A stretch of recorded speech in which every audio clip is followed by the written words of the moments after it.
돌을 던져도 그냥 맞고 가겠다. 아니 지금 무슨 소리를 하는 건지 모르겠어요.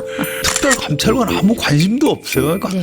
그건 하든 말든 당신들 마음대로 하고 특검 하나 보자. 2016년에 박근혜 그 당시 대통령이 탄핵 국면으로 넘어가기 전에 벌어졌던 장면하고 비슷해요. 확실히 조선일보가 윤석열 대통령을 이제 버리려는 생각인 것 같아요. 네. 네, 정치 막전 막후 시작하겠습니다. 안녕하세요. 저는 한겨레 송채경화 기자고요. 오늘도 성원영 한겨레 정치부 선임 기자 나오셨습니다. 안녕하세요. 네, 안녕하세요. 반갑습니다. 네, 반갑습니다. 자, 오늘은 국민의힘 당 이야기를 먼저 시작해봐야 될 것 같은데요. 특별감찰관 추천 절차를 진행하냐 마냐 이 여부를 두고 국민의힘 친한계 의원들과 친윤계 의원들이 서로 충돌하는 분위기입니다. 일단 친한계인 김종혁 국민의힘 최고위원은 어제 이렇게 주장을 했습니다. 공개 의총을 하고 포결을 하자. 마치 이제 새 대결을 벌이는 것 같은 그런 주장을 내놓기도 했는데 사실 친윤계에서는 이제 반대를 하고 있는 것 같고요.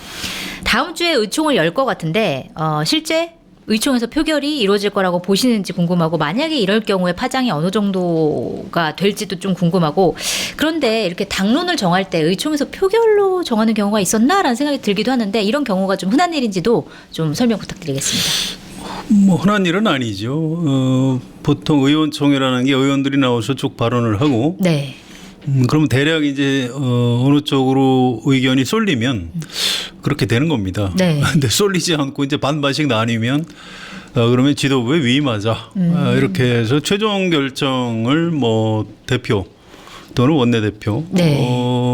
이런 분들, 또 여당인 경우에는 물론 대통령 뜻도 물어보죠. 네. 뭐 이렇게 해서 지도부의 결정을 해서 따르는 겁니다. 이게 네. 보수 정당, 그러니까 지금 국민의힘의 일종의 전통이에요. 근데 이제 이번에 그 의총을 공개하자 이렇게 나오는 것도 좀 놀라운 일이고요. 네. 표결을 하자, 이것도 굉장히 좀 이례적인 거죠. 공개하고 아예 뭐 발언을 시키면 이 민심에 반하는 발언들을 의원들이 좀 못할 것이다. 그런 예상. 네, 이런 생각 때문에 한동훈 대표하고 가까운 분들은 공개하자 이렇게 얘기하는 거고요. 네. 반대로 윤석열 대통령하고 가까운 분들은 진짜 공개 의총에서 그런 말 못 하거든요. 그러니까 우리 그런 적 없으니까 하지 말자. 지금 이제 이러고 있는 거죠. 네. 아무튼 이 특별감찰관을 가지고 뭐 이런 얘기하는 것 자체가 약간 코미디 같은 일이에요. 네. 특별감찰관은 특별검사하고 전혀 다른 겁니다. 강제 수사권이 없어요. 네. 또 대통령의 친인척, 그중에서도 배우자하고 사촌인의 친족, 네. 그리고 수석 비서관 이상을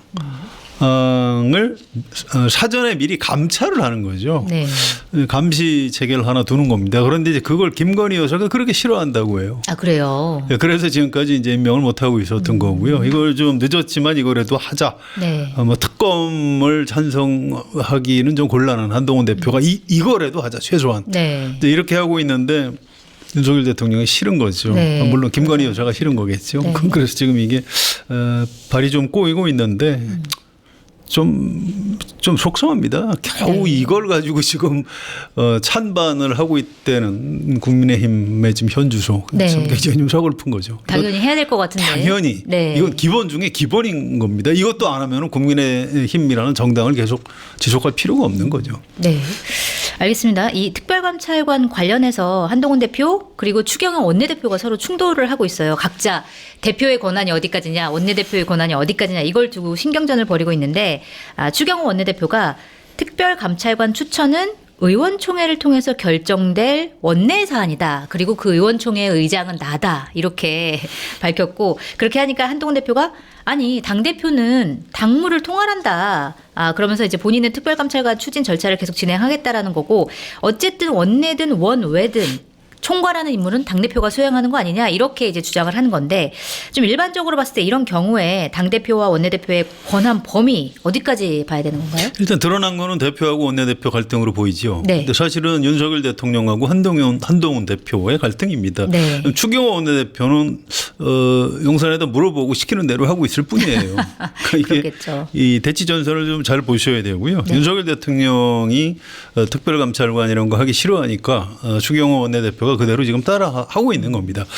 이게 2016년에 박근혜 그 당시 대통령이 탄핵 국면으로 넘어가기 전에 벌어졌던 장면하고 비슷해요. 네.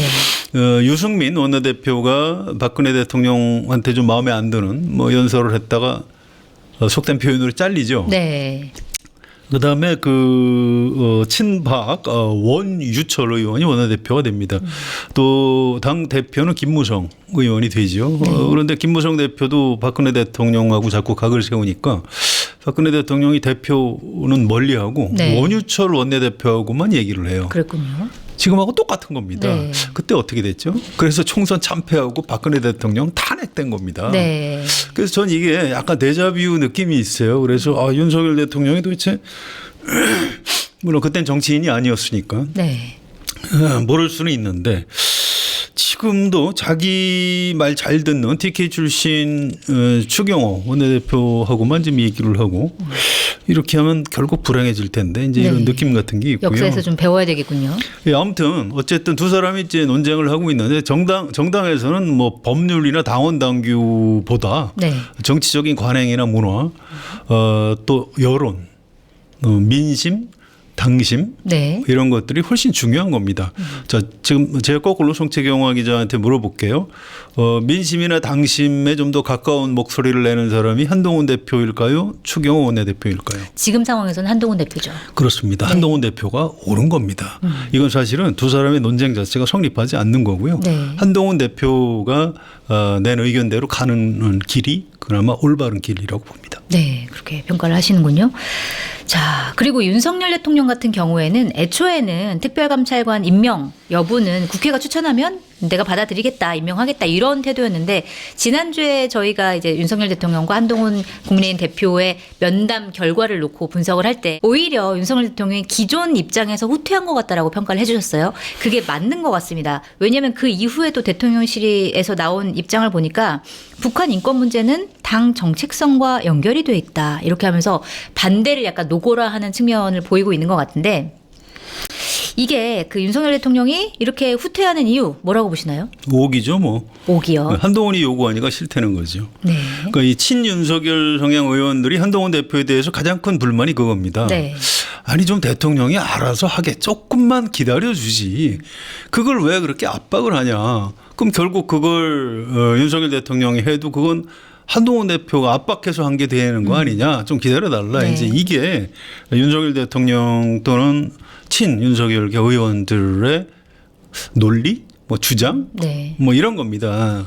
그런데 이제 그게 좀 말이 안 돼요. 참 한가한 얘기입니다. 네. 지금 이걸 뭐 대통령 체면 따지고 뭐 한동훈 대표가 뭐 공을 가로채려고 한다 이런 거 따질 때가 아니에요. 이미 민심의 어떤 분노 수위는 무슨 특별 감찰관 아무 관심도 없어요. 그러니까 네. 그건 하든 말든 당신들 마음대로 하고 특검 하나 보자. 지금 여기까지 가 있는 겁니다. 네. 그래서 지금 뭐 윤석열 대통령이나 친윤석열계 의원들이 뭔가 좀 착각을 하고 있는 것 같습니다. 네, 알겠습니다. 거기에 대해서 윤석열 대통령이 이제 이거에 반대하는 이유는 김건희 여사의 부정적인 의견 이런 것도 좀 작용한다고 봐야 되겠죠? 그렇게 봐야죠. 그 이외에는 뭐 달리 뭐 추정할 만한 근거가 지금으로선 보이지 않고요. 네. 또 용산 대통령실을 꽤 그 깊숙하게 취재하는 기자들이나 논객이 쓰는 기사 또는 칼럼을 봐도 네. 김건희 여사가 싫어하기 때문에 못하고 있다. 이렇게들 쓰고 있습니다. 아마 그게 맞을 겁니다. 네, 알겠습니다. 자, 그리고 지난 21일 윤석열 대통령과 면담하고 난 뒤에 한동훈 대표의 행보에 좀 눈길이 쏠리고 있는데 면담 나흘 뒤였던 지난 25일에 대구를 방문했고 그 다음 날에는 박정희 전 대통령 추도식에 참석을 했습니다. 그리고 대구 지역 당원들과 만난 자리에서는 이렇게 얘기를 했습니다. 대구 경북은 보수 정당 우파의 대주주이고 저는 그 보수 정당의 대표이자 CEO다. 야권을 상대로 제대로 싸우고 이기기 위해서 변화 쇄신하려고 한다. 김건희 여사 관련된 우려를 어떻게 하든 해소하려고 하는 것도 그런 이유다. 이러면서 강조를 했고요. 그다음에 지난 27일 행사에서는 제가 대통령에게 반대하는 것은 개인적으로 하는 것이 아니다. 당대표로서 이견을 많이 내고 있는데 그게 우리 모두가 사는 길이다. 이렇게 얘기를 했습니다. 자, 이 발언, 행보들 어떤 의도가 있다고 보세요? 글쎄 뭐 한동훈 대표가 무슨 의도가 있는 것 같지는 않고요. 굳이 따진다면 현재 살아있는 권력인 윤석열 대통령하고 지금 대립하고 있으니까 네. 보수의 본산인 대구에 가서 여러분 이 윤석열 대통령 하자는 대로 하면 우리 다 망합니다. 차기 주자인 저를 좀 이제 밀어주십시오. 네. 윤석열 대통령만 그렇게 지키실 때가 아닙니다. 이제 이런 호소를 하기 위해서 그렇게 해서 현재 살아있는 권력인 윤석열 대통령하고의 어떤 대립에서 자기가 좀 우위를 점하기 위해서다. 이렇게 굳이 해석을 할 수 있는데 네. 저는 그거보다 일종의 좀 발악이라고 봅니다. 발악이요. 일종의 이건 아니 다 죽게 생겼다. 네. 왜 이러시냐라고 대구에 가서 이제 대구가 굉장히 정치 의식이 높은 그런 지역입니다. 그래서 그 보수의 본산인 대구에 가서 막 악을 쓰고 있는 거죠. 여러분 큰일 났습니다. 윤석열 정권이고 우리 국민의힘이고 다 죽게 생겼습니다. 여러분 큰일 났습니다. 그쪽에도 아마 가까울 겁니다. 네. 그러니까 무슨 이걸 가지고 무슨 의도 이렇게 분석하는 게 별로 옳지 않은 이런 상황이라고 저는 생각합니다. 위기 상황에서 나오는 여러 호소 뭐 이렇게 봐야 되는 거죠. 호소보다 더 센. 더 센 발악. 예, 그렇습니다. 알겠습니다. 자, 다음은 윤석열 대통령 지지율 얘기를 좀 해봐야 될 것 같은데요. 자, 지지율 20대로 내려왔는 지 굉장히 오래돼가지고 20%대가 굉장히 익숙한데 문제는 이제 임기 반환점을 아직 돌지 않았습니다. 그래서 어딘가에서 나온 보도를 보니까 임기 절반 정도 됐을 때 역대 대통령 지지율을 보니까 윤석열 대통령이 굉장히 낮은 수치더라고요. 일단은 지난 25일에 한국갤럽에서 조사한 여론조사를 보면 윤석열 대통령 직무수행 긍정평가가 20% 최저치를 다시 한번 찍었고요. 그다음에 부정평가는 70%로 최고치를 찍었습니다.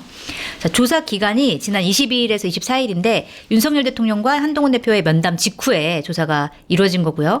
지역별로 보면 서울이 그 전주에 비해서 7%포인트 내려서 10%를 기록했고 TK 지지율도 굉장히 많이 내렸습니다.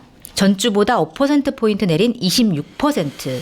그래서 TK에서도 20%대 지지율을 기록했다. 이게 굉장히 의미가 있을 것 같은데 자, 이번 여론조사에서 어떤 지표를 가장 눈여겨보셨어요? 대구 경북이 지역별로 보면 지금 보수의 이제 마지막 그 보루 네. 뭐 이런 지역인데요. 여기에서 20%대 중반까지 떨어졌습니다. 그러니까 전국 평균하고 별 차이가 없는 거죠. 네.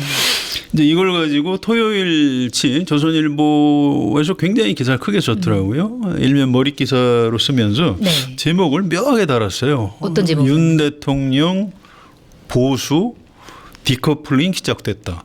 디커플링 좀 어려운 말인데요. 한동훈 대표와 분리가 됐다. 아닙니다. 윤 대통령 보수 네.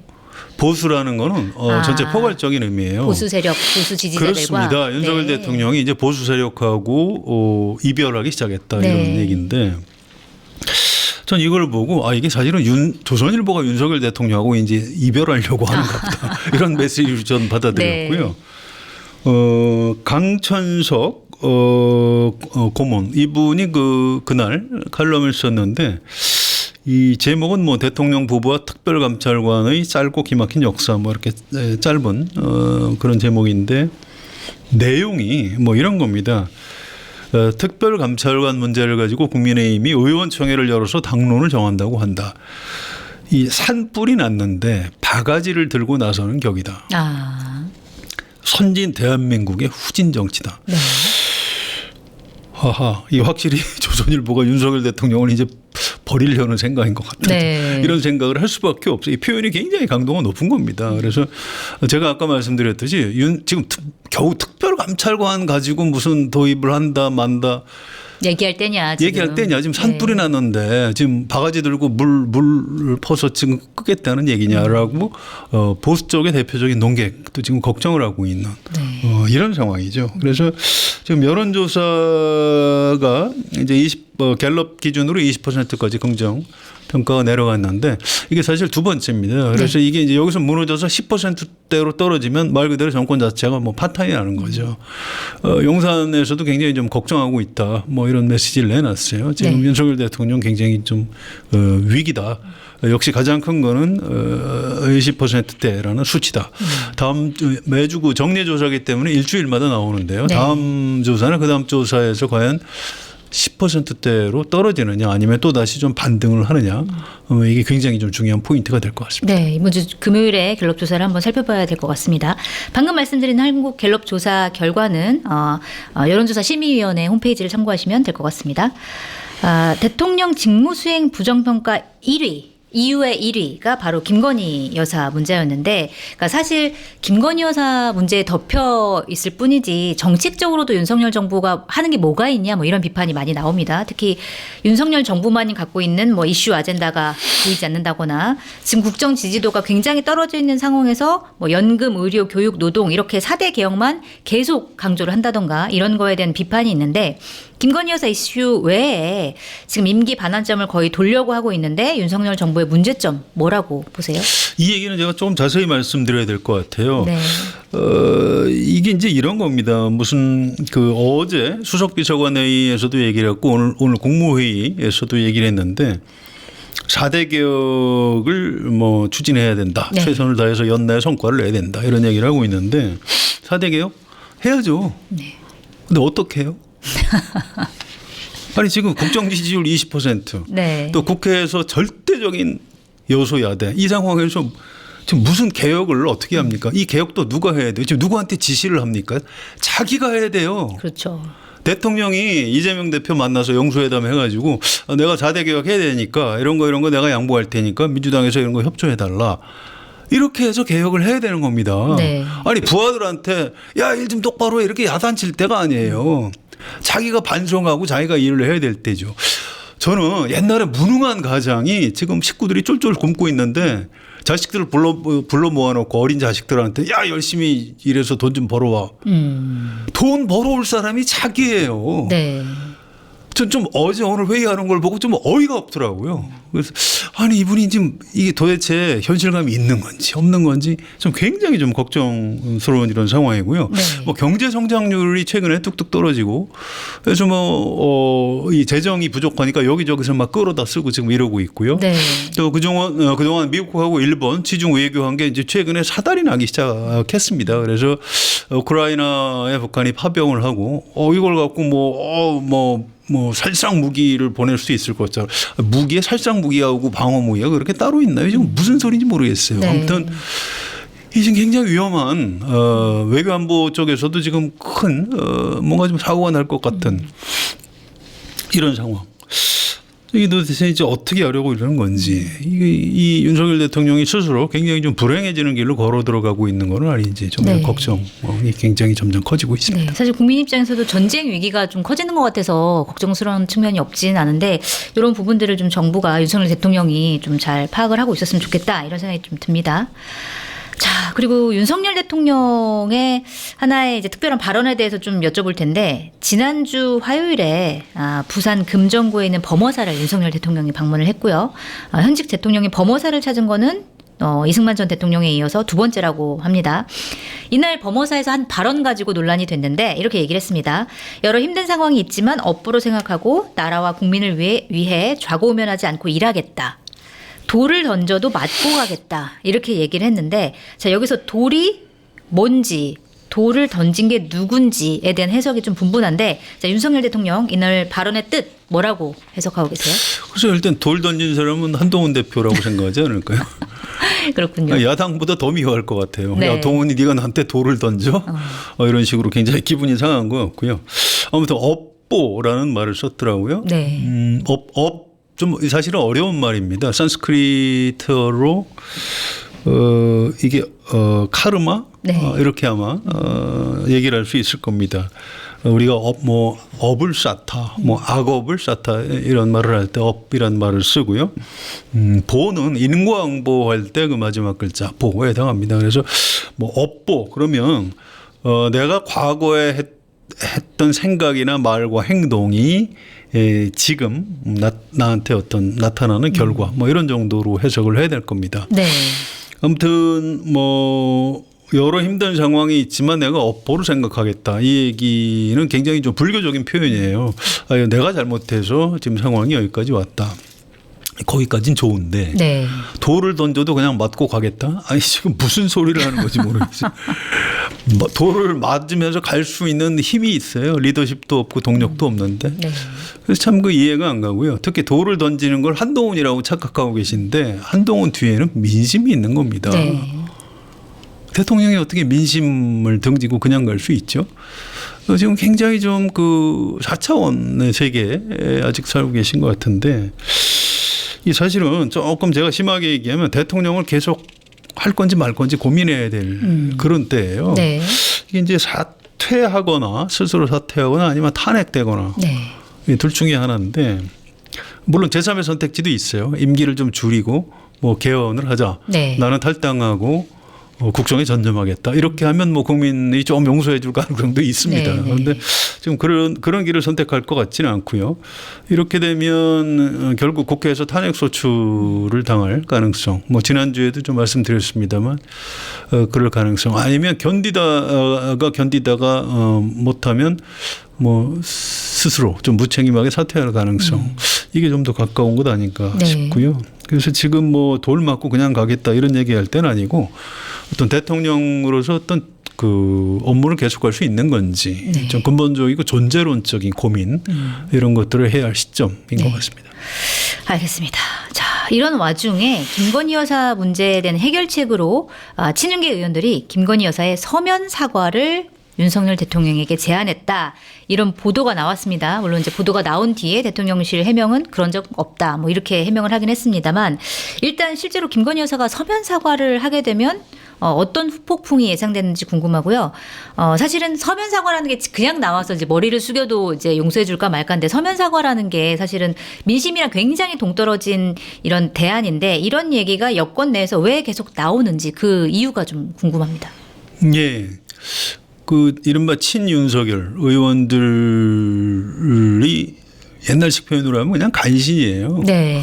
그 벌거숭이 임금님 우화 생각나시죠? 네. 그래서 사실은 그 옷을 다 벗고 있는데 뭐 배도 나오고 네.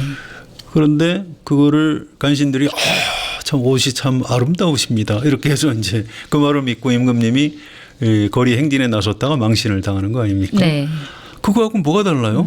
지금 김건희 여사가 서면 사과를 한다? 아니 국민을 약 올리는 것밖에 안 돼요. 이게 큰일 날 일입니다. 지금 분노한 민심에다 휘발유를 끼얹는 거나 다름없어요. 근데 겨우 이런 수준의 아이디어를 네.